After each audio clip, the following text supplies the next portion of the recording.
Hi friends, welcome to Banu explore. మీ అందరూ తెలుసు కదా, మేము మీషోలో కూడా సేల్ చేస్తాము అని. ఇక్కడ చూడండి, ఇది ఒక అయితే కస్టమర్ రిటర్న్ వచ్చింది. సైజ్ ఇష్యూ అని చెప్పి, లైక్ చిన్నగా ఉందని చెప్పి. ఈమె చూడండి ఎంత ఎంత ఇదిగా ఉందో. బాక్స్ చూడండి, అసలు ప్యాకింగ్ చేసిన బాక్స్ ఏంటి, ఆమె పంపించింది ఏంటి, మరి ఇంత కక్కుతున్నారేంటి. కేవలం బాక్స్ కోసం ఆర్డర్ పెట్టిందా? మేబీ ఒక 1 డే యూస్ చేసుకొని రిటర్న్ చేసేసినట్టుంది ఇది. సో ఇక్కడ ఏమవుతుందంటే, మీ ఇష్టం వచ్చినట్టు ఆర్డర్స్ చేసేయడము, ఇంటి దగ్గర, లేకపోతే ఆర్డర్స్ రిసీవ్ చేసుకోకుండా ఉండడము.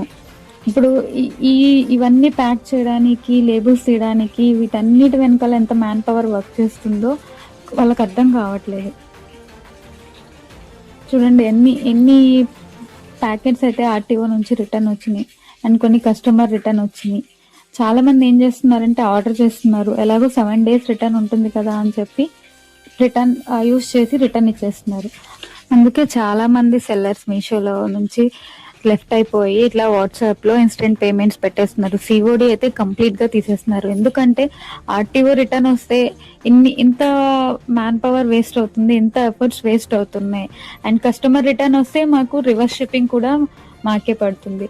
సో ఇది చూడండి, ఇలా ఉన్నారు. జస్ట్ మీకు ఒకసారి ఇన్ఫార్మ్ చేద్దాము అంటే, మీరు ఎప్పుడైనా ఎవరైనా సెల్లర్ ఉంటే ఇలాంటి ఎక్స్పీరియన్స్ ఫేస్ చేస్తే మీరు ఎలా హ్యాండిల్ చేశారో ఒకసారి కామెంట్ చేయండి. Thank you.